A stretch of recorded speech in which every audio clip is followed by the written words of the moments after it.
السلام علیکم ناظرین محترم، میں سب سے پہلے امام مہدی علیہ السلام کی خدمت بابرکت اور اب تمام ناظرین کی خدمت میں امام علی علیہ السلام کی ولادت مبارکباد پیش کرتا ہوں، اور اسی سلسلے کو آگے بڑھاتے ہوئے ہمارا یہ پروگرام عنوان انوار ہدایت کے پہلے نور امام علی علیہ السلام کی حالات زندگی پہ روشنی ڈالیں، اور اس کے لیے میں گزارش کرتا ہوں مولانا مدبر حسین صاحب سے کہ اس پروگرام کو آگے بڑھائے اور ہمارے علم میں اضافہ فرمائے۔ مولانا، میرا دوسرا سوال تھا کہ مولانا امیر المومنین کی حالات زندگی سے پہلے کی کیفیت کیسی تھی؟ جی، میں نے بیان کیا کہ کیفیت اور حالت کے اعتبار سے یہاں پر اختلاف نظر موجود ہے۔ بعض علماء جو اہل سنت کے ہیں وہ ایک الگ کیفیت بیان کرتے ہیں روایات کے ذیل میں، اور بعض علماء اہل سنت کے اور مذہب تشیع کے تمام علماء ایک الگ کیفیت بیان کرتے ہیں۔ مذہب تشیع کے جو علماء موجود ہیں وہ بیان کرتے ہیں کہ جناب فاطمہ بنت اسد اپنے گھر میں موجود تھیں۔ جب ولادت کا وقت قریب ہوا تو درد محسوس کرنے لگی، تو اتنے میں جناب ابو طالب علیہ السلام گھر میں تشریف لائے تو اپنی کیفیت کو بتایا، تو جناب ابو طالب علیہ السلام نے جناب فاطمہ بنت اسد کو ہاتھ پکڑ کر، دست مبارک کو پکڑ کر خانہ کعبہ میں لے آئے، اور جناب فاطمہ بنت اسد جیسے ہی خانہ کعبہ کے قریب پہنچی تو اس وقت جناب فاطمہ بنت اسد خانہ کعبہ کا طواف کرنے لگی۔ ایک وہ وقت بھی آیا کہ جناب فاطمہ بنت اسد خانہ کعبہ کی ایک دیوار کے قریب کھڑی ہو گئیں اور اس طرح کے الفاظ استعمال کیے کہ پروردگار، میں تجھ پر ایمان رکھتی ہوں، جی، تیرے نبی پر ایمان رکھتی ہوں، میں جناب ابراہیم کے دین پر قائم ہوں۔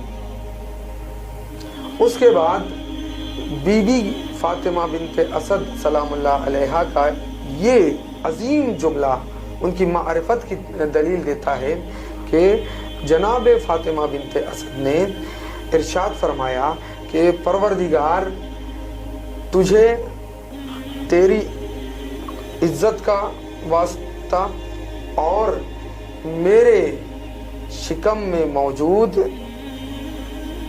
مولود بابرکت کے صدقے میں میری اس مشکل کو آسان فرما۔ جی، جیسے ہی یہ جملہ دعا کی شکل میں جناب فاطمہ بنت اسد ارشاد فرما رہی تھی تو تھوڑی دیر نہ گزری کہ اسی اثنا میں خانہ کعبہ کی دیوار شق ہوئی اور جناب فاطمہ بنت اسد خانہ کعبہ میں داخل ہو گئی، اور پھر دوبارہ دیوار اپنی اصلی حالت میں آ گئی۔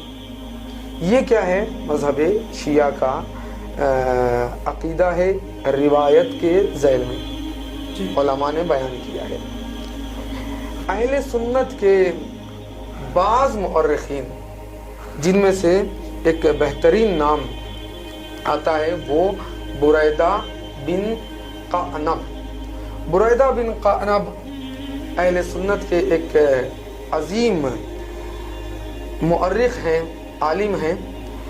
وہ بیان کرتے ہیں، روایت کے جملے اس طرح سے ہیں کہ اے رب کعبہ، اب یہ ان کے جملے ہیں، جو بات اور جو نظریہ اہل تشیع کا ہے اسی کو بیان کرتے ہوئے اہل سنت کے ایک عالم دین مؤرخ، جو معتبر مؤرخ ہیں، وہ اس طرح کے الفاظ استعمال کرتے ہیں کہ خداوندہ، میں تجھ پر اور تیرے تمام پیغمبروں پر اور تیری کتاب پر ایمان رکھتی ہوں جو تیری طرف سے ہماری ہدایت کے لیے آئی ہیں، اور اپنے جد جناب ابراہیم کی تصدیق کرتی ہوں، اور یہ کہ انہوں نے اس خانہ کعبہ کو بنایا۔ اس کے بعد جملہ ہے کہ خدایا اس شخص کا واسطہ جس نے اس گھر کو بنایا اور اس مولود کا واسطہ جو ابھی میرے بطن کے اندر موجود ہے، میری مشکل کو آسان فرما۔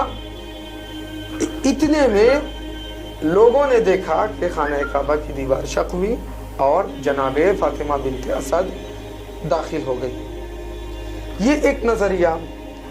اور بعض جو اہل سنت کے اکثر علماء ہیں جو دوسرا نظریہ بیان کرتے ہیں کیفیت کے بارے میں، کیسے ولادت ہوئی، تو وہ کہتے ہیں کہ مکے کے سردار اور کچھ افراد جو شخصیات موجود تھے وہ خانہ کعبہ میں موجود تھے، کعبہ کے قریب، تو انہوں نے دیکھا کہ اتنے میں جناب بی بی فاطمہ بنت اسد خانہ کعبہ کے قریب خود آئی، کوئی ان کو لے کر نہیں آیا، وہ خود آئی، طواف کر رہی تھی۔ طواف کے دوران درد ذہ جس کو کہتے ہیں، ولادت کا وقت قریب ہوا، آثار ظاہر ہوئے، تو انہوں نے اللہ سے دعا مانگی، تو خانہ کعبہ کا دروازہ خود بخود کھلا۔ دروازہ، یہاں دیوار کی بات نہیں کر رہے ہوں، دروازہ کھلا اور جناب فاطمہ بنت اسد اندر چلی گئی۔ 3 دن گزر گئے، چوتھے دن جب وہ خانہ کعبہ کے باہر آئی ہیں تو وہ اپنے آغوش میں ایک خوبصورت حسین و جمیل نورانی بچے کو باہر لے آئی۔ یہ کیا ہے؟ ایک دوسرا نظریہ اہل سنت کا ہے، اور وہ روایات کے ذیل میں یہ بیان کرتے ہیں جی جو اہل تشیع اور بعض اہل سنت کے علماء کے نظریے کے مخالف ہے کہ وہ دیوار شق ہونے کی کوئی بات نہیں کرتے، پھر دوبارہ کہاں سے آئی اس کی بات نہیں کرتے۔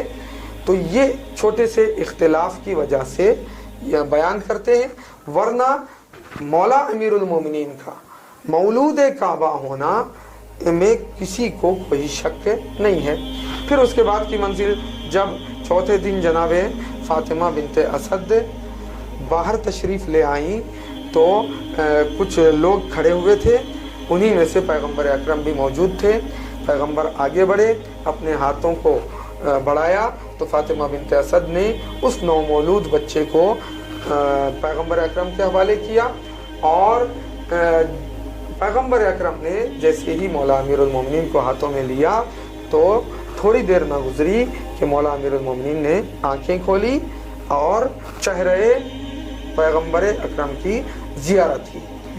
تاریخ میں ملتا ہے کہ اس سے پہلے 3 دن خانہ کعبہ میں تھے، لیکن مولا امیر المومنین نے اپنی آنکھیں نہیں کھولی۔ پہلی مرتبہ اگر کھولی تو دستے پیغمبر اکرم میں کھولی۔ یہ کیا ہے؟ روایات کے جملے ملتے ہیں ولادت کے بعد کے۔ انہوں نے اسی پہ ایک سوال ہے کہ جیسے کہ بعض لوگ بولتے سوال کرتے ہیں کہ 3 دن تک بی بی نے امی بھی کعبے کے اندر تھی تو امام علی نے کیوں آنکھیں نہیں کھولی؟ کیوں جب وہ باہر آئے 3 دن کے بعد